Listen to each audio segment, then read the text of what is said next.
Assalamu alaikum. Welcome to my YouTube channel. I am Maria Bhatti. Today we will discuss neonatal apnea or apnea of prematurity. What is definition? Pause or cessation in breathing is greater than 15 to 20 seconds and associated with bradycardia, that means heart rate less than 80 to 100 per minute, and saturation less than 80 to 85%. Its incidence increase with less gestational age, that is less than 28 weeks, and low birth weight, that is less than 1800 gram. It resolves by 37 to 40 weeks of post-menstrual age. There is a difference between apnea and a periodic breathing. Periodic breathing is defined as regular sequence of respiratory pauses of 5 to 10 seconds duration with periods of hyperventilation which are not associated with cyanosis or bradycardia. Etiology of neonatal apnea is infection in sepsis in first day of life, necrotizing enterocolitis in first week of life. Neurological intraventricular hemorrhage, intracranial hemorrhage, neonatal seizures, perinatal asphyxia, intracranial pressure increased. Cardiovascular system impairment of oxygenation from congestive heart failure, pulmonary edema in PDA, patent ductus arteriosus, and coarctation of aorta, and then from shunting in cyanotic heart diseases. In pulmonary system, etiology is surfactant deficiency disease, pneumonia, transient tachypnea, and meconium aspiration, anemia, necrotizing enterocolitis, gastroesophageal reflux, hypocalcemia, acidosis, prenatal exposure with transplacental transfer to neonate with narcotics and beta blockers, and postnatal exposure to sedatives, hypnotics, and narcotics. Diagnosis of neonatal apnea. It is common in newborns of less than 37 weeks gestation and less than 1800 gram birth weight, and monitor the apnea in infant, the bradycardia, and desaturation of the infant. Medical management of neonatal apnea divided into two types. Number 1, immediate management. Number 2, chronic management. In immediate management, observe signs of breathing and skin color. If patient is apneic, pale, and bradycardiac, then give tactile stimulation. What is tactile stimulation? Tactile stimulation is rubbing the back or chest, gently turning the infant to a supine position. If patient not respond to tactile stimulation, then give bag and mask ventilation with suctioning and airway positioning. In chronic management of neonatal apnea, first consider the factors, that is frequency and duration of apnea, and then level of hypoxia, and then degree of stimulation, and then given pharmacological therapy.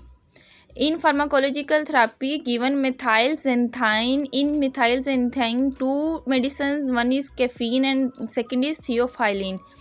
Caffeine and theophylline always infuse slowly. Over 20 minutes, rapid IV pushes of theophylline or caffeine can cause sudden death and cardiac arrhythmias. And then second treatment is continuous positive airway pressure for obstructive apnea and mixed apnea. And the third treatment of neonatal apnea is intermittent mandatory ventilation. In intermittent mandatory ventilation, patient should be intubated and ventilated. Mechanism of apnea of prematurity divided into three types: central apnea, obstructive apnea, and mixed apnea. In central apnea, pause in alveolar ventilation due to the lack of diaphragmatic activity.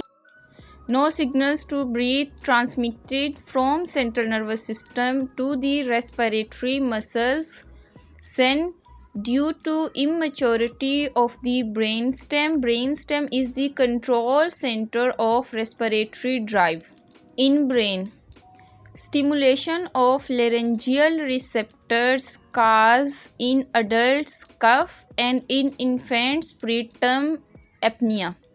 So because of stimulation of laryngeal receptors, preterm infants goes to apnea, and central apnea induced by the gavage feeds and gastroesophageal reflex and aggressive pharyngeal suctioning. Obstructive apnea, pause in alveolar ventilation due to obstruction of airflow within the upper respiratory airway, particularly at the level of pharynx. So what happened in obstructive apnea? The pharynx collapse from negative pressure generated during inspiration because of weak muscles, that is genioglossus and geniohyoid, weak muscles responsible for airway open.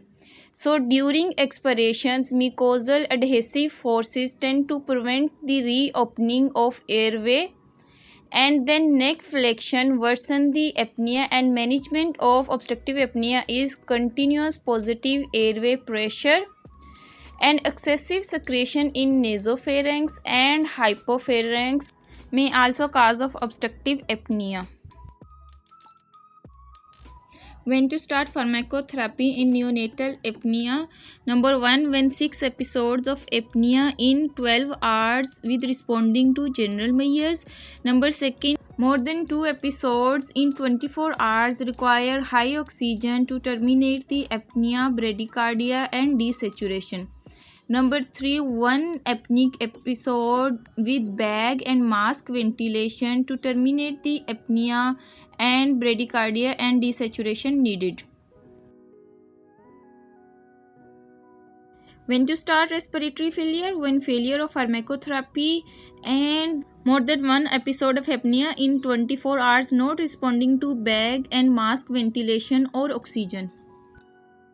So in management of neonatal apnea, number 1 is general measure. In general measure, positioning, neutral position, tactile stimulation 1 to 2 seconds, clear airways with gentle nasopharyngeal suction, maintain temperature between 36.5 to 37.5 Celsius, supplemental oxygen to maintain saturation between 90 to 95% and maintain hematocrit that is greater than 30%. In pharmacotherapy, methylxanthine therapy, in which theophylline or aminophylline and caffeine. Caffeine is preferred over other xanthine due to longer half-life, higher therapeutic index and lack of need for drug level monitoring. Drug caffeine dose, loading dose 20 mg per kg over 30 minutes when given IV. Maintenance dose 5 to 10 mg per kg OD over 10 minutes when given IV. Maintenance dose given 24 hours after loading dose. Prescribed dose in terms of caffeine citrate 2 mg is equal to caffeine base 1.0 mg. Route is oral and IV infusion. Dilution of caffeine in dilutants for IV infusion: normal saline, dextrose 5, calcium gluconate 10% can be given without dilution also. Aminophylline, loading dose 6 mg per kg, maintenance dose 2.5 mg per kg, dose 12 hourly given over 20 minutes. If required, can be increased to 3.5 mg per kg per dose. Route IV infusion: dilutants, normal saline, dextrose 5. Dilution guidelines for IV infusion: dilute to concentration of 1 mg per ml. Nursing management of neonatal apnea consists of monitoring the respiration rate and heart rate, and then cardiorespiratory monitors. Nursing observation combined with monitoring is the most effective means of identifying neonatal apnea. If apneic spells occur, gently tactile stimulation, in which rubbing the back or chest, gently turning the infant to a spine position, will stop the apneic spells. If tactile stimulation fails to reinitiate respiration, then flow by oxygen and suctioning of the nose and mouth may be required. If breathing does not begin, then chin is raised gently to open the airway and sufficient pressure is applied with a resuscitation mask and bag to lift the rib cage. The infant is never shaken.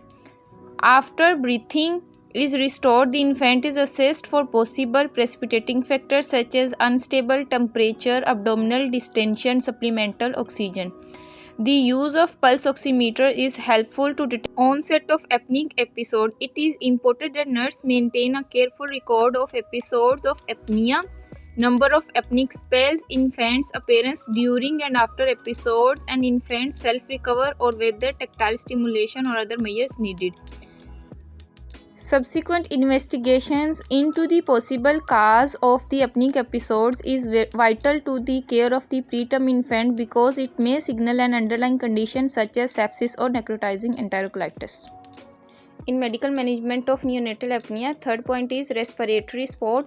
In respiratory support, non-invasive ventilation and invasive ventilation. In non-invasive ventilation, nasal high flow therapy, nasal continuous positive airway pressure and nasal intermittent positive pressure ventilation, and in invasive ventilation, conventional mechanical ventilation is required.